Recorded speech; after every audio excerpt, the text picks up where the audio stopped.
আজকে আমরা শিখবো কীভাবে এক্সেলে কোনো একটা সেলকে বা কোনো একটা কলমকে অটোফিট করবো। তো অটোমেটিক যখন আমরা টাইপ করবো সেই সেলের মধ্যে অটোমেটিক সে লেখাটা হয়ে যাবে। তো প্রথম এক্সেল খুলছি, ব্ল্যাঙ্ক ডকুমেন্ট করলাম। তো এখানে যখন আমরা কিছু একটা দেখা যাচ্ছে এই সেলটাতে A1 সেলটাতে কিছু লিখছি, বিটা লিখছি, সিতে লিখলাম। তো এখানে কী হচ্ছে, যখন আমরা অটোফিট করছি ডবল ক্লিক করছি এখানে, তবে এটা অটোফিট হচ্ছে, তাই তো। তো আমরা চাইছি কি এখানে অটোমেটিক একটা ফিটিংস হয়ে যাবে। তো কীভাবে করবো সেটা, সেই জিনিসটা করতে গেলে প্রথম আমরা কী করবো না, রাইট ক্লিক করবো, এখানে যে সিট আছে সিটের উপর রাইট ক্লিক করবো, রাইট ক্লিক করার পর ভিউ কোড অপশনে ক্লিক করবো। এখান থেকে জেনারেল আছে, জেনারেল থেকে এখানে জাস্ট আমি ওয়ার্কশিটটা সিলেক্ট করে দিলাম।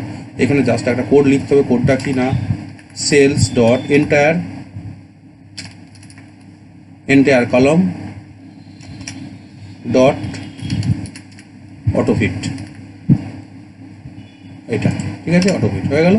তো জাস্ট এটাকে ক্লোজ করে দেবো। তো যখন আমরা ক্লোজ করে দিলাম, এবার যখন এখানে লিখলাম ট্যাব মারবো তো অটোমেটিক ফিট হয়ে যাবে, ঠিক আছে। এখানে 1 2 3 5 এইভাবে আমরা এক্সেলের কোনো সেলকে বা কোনো কলমে অটোফিট করতে পারবো।